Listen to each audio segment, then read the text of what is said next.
त्वरा करा, श्रेयांस रेसिडेन्सी मध्ये आता मोजकेच फ्लॅट उपलब्ध. श्रेयांस रेसिडेन्सी निसर्गरम्य आणि निवांत परिसरात, कणकवली शहरापासून अगदी जवळच, मुंबई गोवा हायवे नजीक परिपूर्ण गृह प्रकल्प श्रेयांस रेसिडेन्सी. रेडी पोझिशन मध्ये 800 स्क्वेअर फूट आणि 1000 स्क्वेअर फूट मध्ये मोजकेच फ्लॅट विकणे आहे. आजच संपर्क साधा. या बघा, पाहता क्षणी पसंतीस पडतील असे सुसज्ज फ्लॅट उपलब्ध. 24 तास पाण्याची सुविधा, सुटसुटीत ओपन प्लेस, प्रशस्त रूम, किचन, बाल्कनी, अगदी तुमच्या मनासारखं मोजकेच फ्लॅट उपलब्ध. तर आजच संपर्क करा. श्रेयांस रेसिडेन्सी कणकवली. संपर्क 9637274519 आणि 8010455094. श्रेयांस रेसिडेन्सी कणकवली.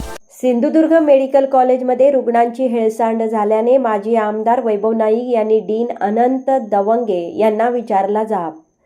रुग्णालयाच्या कामकाजात सुधारणा झाली नाही तर तीव्र आंदोलनाचा दिला इशारा.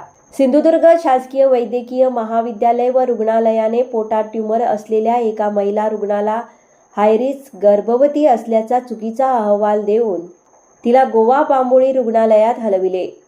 तसेच कर्करोग असलेल्या एका रुग्णाला तज्ज्ञ डॉक्टर उपलब्ध नसल्याचे कारण देत छत्रपती संभाजीनगरला पाठविण्यात आले. त्यामुळे रुग्णांची हेळसांड झाली. यावरून शिवसेनेचे माजी आमदार वैभव नाईक यांनी संतप्त होत सिंधुदुर्ग शासकीय वैद्यकीय महाविद्यालयाचे डीन डॉक्टर अनंत दवंगे यांची भेट घेऊन झाल्या प्रकाराबाबत जाब विचारला.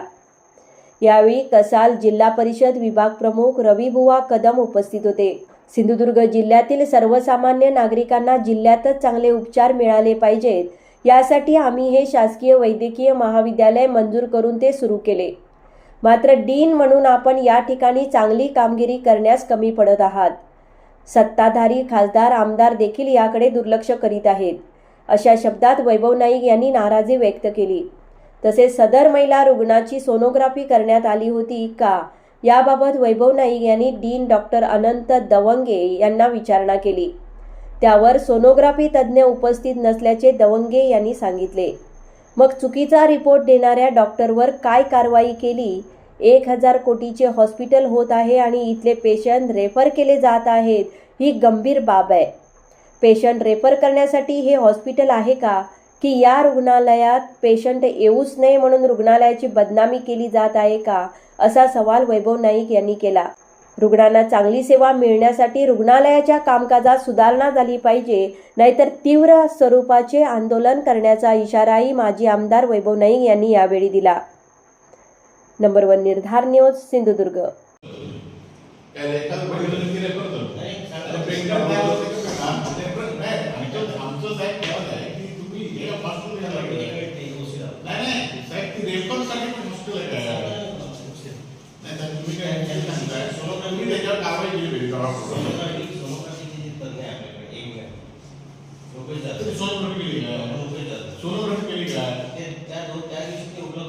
हो पण म्हणून त्या दिवशी मला तेच म्हणणं आहे की आता समजा तिकडे दरवेळी हे होती. हो पण तुम्ही चांगल्या विषय असंच पाठवताय. हो त्या दिवशी पाठवून द्यायचं. हो पण मी काय म्हणतो की तुम्ही आता त्याला काय थांबावं लागलं शकते. त्यांच्या सेवा तिथे नव्हत्या, त्या दिवशी ते उपलब्ध नव्हतं. डॉक्टर रुपयाचा कणकवलीला स्टाफ आहे, इथे 1000 कोटीची बिल्डिंग होते, काय तर लोकांची अपेक्षा असतात. तुम्ही इथे तुमचं कमीपणा करून लोक तर उद्या येणारच नाही. ते 200 तुम्ही आपण टेम्पररी स्टाफ देतात, काय करतात आम्ही काय बोलत नाही. अंतिम फायनल डायग्नोसिससाठी रेडिओलॉजिस्ट पाहिजे आणि ह्यांचा म्हणणं यायचं नाही. पण चुकीचं आहे. एवढं सर्वसाधारण करत असताना जर समजा इथले पेशंट जिल्ह्यात ते जर समजा व्यवस्थित नसतं तसं